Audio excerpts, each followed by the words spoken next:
மிதமான சூட்டில் கொதித்து கொண்டிருக்கின்ற நீரில் முதலில் தூதுவளை இலையை சேர்க்க வேண்டும்.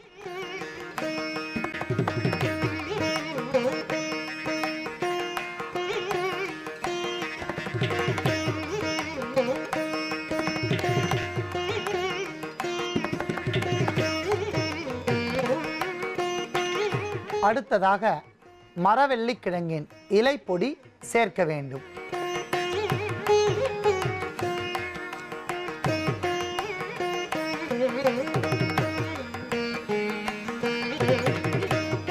இப்பொழுது நித்திய கல்யாணி இலை,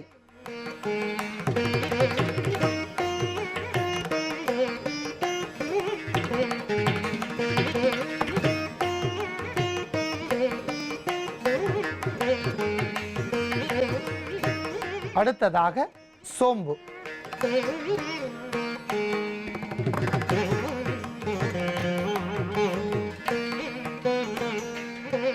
மிளகு,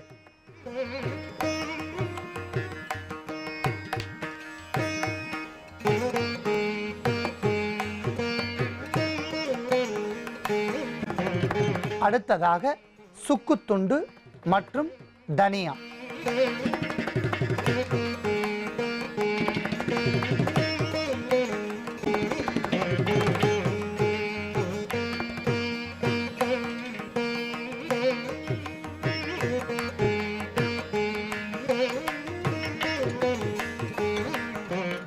அன்பான நேயர்களே, அத்தனை பொருட்களும் நீரில் சேர்ந்து நன்றாக கொதித்து தன்னுடைய மருத்துவ குணங்கள் அற்புதமான முறையில் நீரில் இறக்கிவிட்டிருக்கும் அற்புதமான கொடிய நோயை தீர்க்கக்கூடிய இந்த தீநீரை நாம் வடிகட்டி எடுத்துக்கொள்ளலாம்.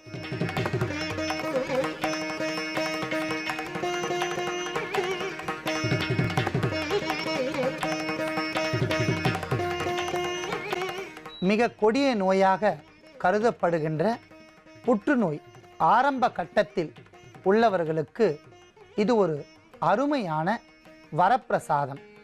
நோய் உடையவர்கள் காலையில் மலம் கழித்துவிட்டு வெறும் வயிற்றில் இந்த தீநீரை நேரடியாக பருகாமல் இத்துடன் பனை வெல்லம், அதாவது கருப்பட்டி தூளை சேர்த்து பருக வேண்டும்.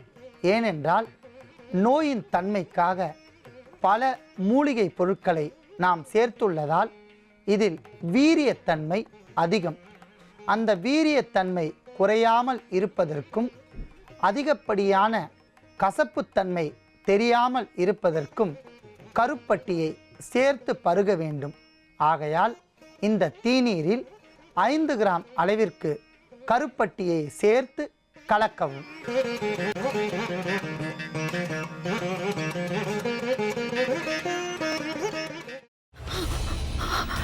இதுக்கு மேல என்ன சொல்ல போற? சொல்றதுக்கு வேற ஏதாவது போய் இருந்தா சொல்லிடு. அவதான் ஏமாத்தி எல்லாத்தையும் என்கிட்ட இருந்து பறிச்சிட்டான்னு பார்த்தா நீயும் இப்ப அதே தான் பண்ணிருக்க. ஏன் ஆலியா, ஏன் இப்படி பண்ண? இந்த உலகத்துல பாட்டிக்கு அப்புறம் நான் யார் மேலேயாவது உயிரையே வச்சிருக்கேன்னா அது ஊ மேலதான் உனக்கு தெரியாதா? ஏன் இப்படி பண்ண ஆலியா? உனக்கு காசு பணம் அவ்வளவு முக்கியமா போயிடுச்சு. அதுக்காக நம்ம உறவை கூட மறந்துடுவியா?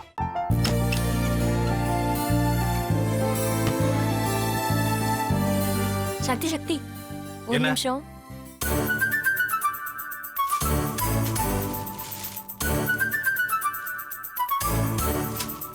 இந்தாங்க. என்ன இது? உங்களுக்கு பிடிச்ச பிராண்ட் செப்பல். இது என்ன நான் தலையில வச்சுட்டு தூங்கணுமா? சரி, அதை விடுங்க. இங்க பாத்தீங்களா, டைம் பீஸ். இதோட அலாரம்க்கு தான் நீங்க டெய்லி எந்திரிக்கணும். அதெல்லாம் என் மொபைல்ல இருக்கு. முத்து, முத்து, என்னடி இவன் முத்துன்னு ஒருத்தைய உருவாக்கி விட்டான்? செல்வியை மறப்பான்னு பார்த்தா எப்ப பார்த்தாலும் முத்து முத்துன்னு கூப்பிட்டு இருக்கான். முத்துவ கூப்பிட மட்டுமா செய்யறான்? முத்துவ வச்சு என்னென்னமோ செய்யறான். நாம தான் இழிச்ச வாய் மாதிரி வேடிக்கை பார்த்துட்டு இருக்கோம்.